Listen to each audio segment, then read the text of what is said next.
Tunay na pagkatao ni Pastor Apollo Kibuloy at bakit siya kailangan arestuhin. Sentro at pinagkaguluhan ngayon ng kaliwat kanang laman ng balita ang pangalan ni Pastor Apollo Kibuloy. Itinuturing nga niya ang kanyang sarili bilang the appointed son of God. Ngunit sino nga ba ito bago siya makilala ng karamihan ngayon bilang isa sa mga sikat na pastor sa loob at labas ng bansa? Si Pastor Apollo Kibuloy ay tubong tamayong Kalinan, Davao City, kung saan isa itong maliit na lugar sa may paanan ng Mount Apo. Lumaki naman ito sa puder ng kanyang mga magulang na sina Jose Kibuloy at Maria Carion, na parehong tubong Pampanga, ngunit lumipat nga ang mag-asawa sa Davao City taong 1940s at dito na namuhay. Si Pastor Kibuloy naman ang bunso sa kanilang 9 na magkakapatid. Ayon sa impormasyon na habang ipinagbubuntis pa umano si Apollo ng kanyang ina ay may pangitain na umano itong nakita. Tulad na lamang na nakita umano nitong nakangiti ang Diyos at sinabi umano sa kanya ng diretsyo na anak niya ang ipinagbubuntis nito na siyang si Apollo Kibuloy. Hating gabi nang isilang niya si Apollo at bigla na lamang daw nagbago at naging umaga. Sa dagdag pa na istorya ay ang isa pang anak nito ay may nakita umanong malaking agila sa tahanan nila sa mismong araw ng kapanganakan ni Apollo. Sa edad na 14 anyos ay lumaki na si Apollo na kakaiba sa ibang mga bata at tao. Naunawaan naman ito ng kanyang pamilya dahil na nga sa mga kaganapan noon pa man nang isilang niya ang kanyang anak. Sa edad niyang ito ay may mga pangitain na rin ang batang Apollo noon, tulad na lamang ng tinatawag nitong Great Tribulation, na mangyayari sa sanlibutan at walang matitira kahit ni isang nilalang. Ang panaginip na ito ng batang Apollo noon ay paulit-ulit umanong ipinapakita sa kanya. Sa murang edad ay nakita na ni Apollo kung ano ang halaga niya sa mundo. Makailang ulit na rin daw nitong narinig ang boses ng Panginoon na nakikipag-usap sa kanya. Noong una ay naging mahirap ito para sa kanya na may kakaiba siyang nararamdaman. Ngunit napagtanto niyang calling umano niya ito at misyon niya sa mundo. Matapos nitong mag-high school ay pumasok na kaagad ito sa Bible College at sa kanyang kabataan ay nilibot na nito ang sulok ng Pilipinas upang magturo ng mensahe ng Panginoon. Dahil sa galing nito sa pagtuturo ng mensahe ng Diyos ay tinawag siya ng mga tao na preaching machine. Dito na unti-unting nakilala ang kanyang pangalan kung saan naging presidente din siya ng National Youth taong 1974. At pumunta siya ng Korea upang daluhan ang World Conference event.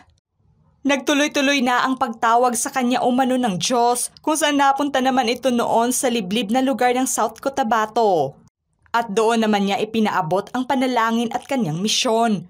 Bumalik naman siya sa kanyang hometown sa Tamayong malapit sa Mount Apo.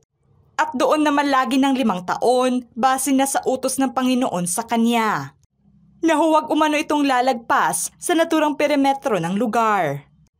Sa 5 taon niya sa lugar ay tanging saging lamang ang kanyang kinakain at ito ay tinatawag niyang mana niya ng 5 taon. Ang kanyang pamamalagi at paghihirap umano ng 5 taon sa lugar ay patunay umano na sinubok siya ng Diyos upang makita umano nitong siya ay kanyang tunay na anak. Inilarawan pa niyang siya ang kauna-unahang nagtagumpay sa pagsubok at dito na umano siya tinawag ng Panginoon bilang kanyang anak.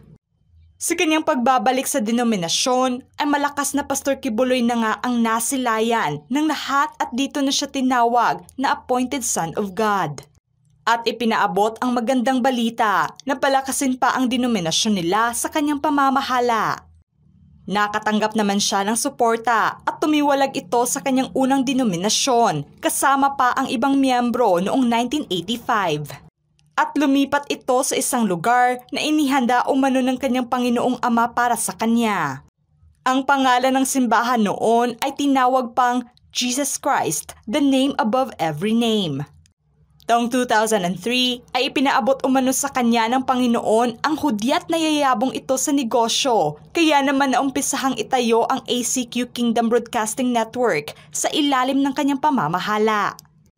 Kalaunan nga ay mas lalong lumaki at dumami pa ang mga miyembro nito sa kanyang simbahan na Kingdom of Jesus Christ o KOJC, kung saan kinilala nga siyang appointed son of God at may-ari ng universe.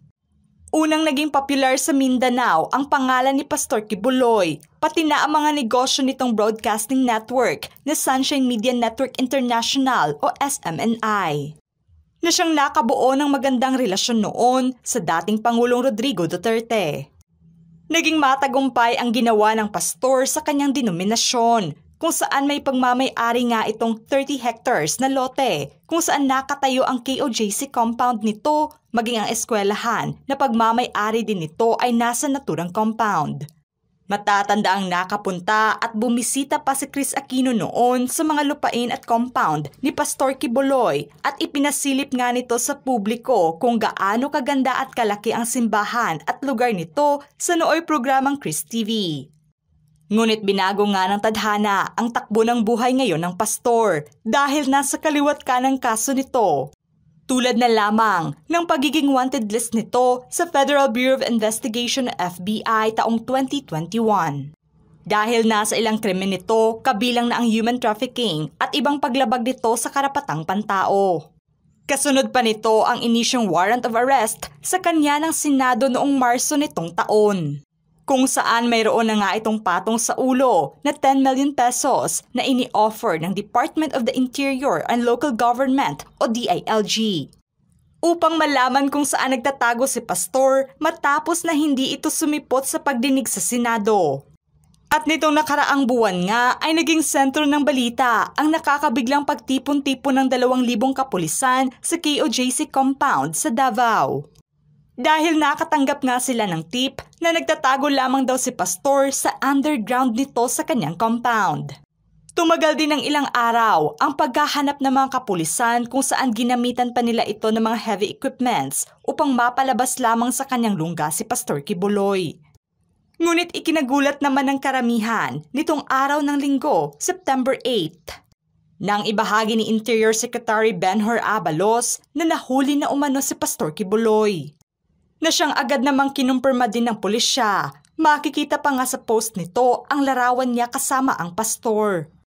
Ayon naman sa Police Regional Office 11 sa pangunguna ni Brigadier General Nicolas Torre III, na may dumating umano na eroplano sa Davao City at nilinaw niyang pinasundo umano ng eroplano at may convoy na pinalabas sa KOJC. Ayon sa ulat, namataan kasi ang C-130 kung saan sakay umano ang pastor dito. Ayon sa inilabas na impormasyon ng mga otoridad na may negosasyon umanong nangyari at nagsimula ito mga bandang 1:30 ng hapon, kasunod ng 24 oras na ultimatum na ibinigay ng otoridad sa kanila at sumuko nga ito ng mapayapa. Pinasalamatan naman nila si Pastor Kibuloy pati na ang 4 pang kasamahan nitong akusado sa ginawa nilang tamang hakbang at ngayon ay sumailalim na ito sa ilang proseso upang umusad na ang pagdinig sa kaso nila. Ano ang masasabi nyo sa tunay na pagkatao ni Pastor Apollo Kibuloy at ang pagka-aresto nito ngayon? Just comment below.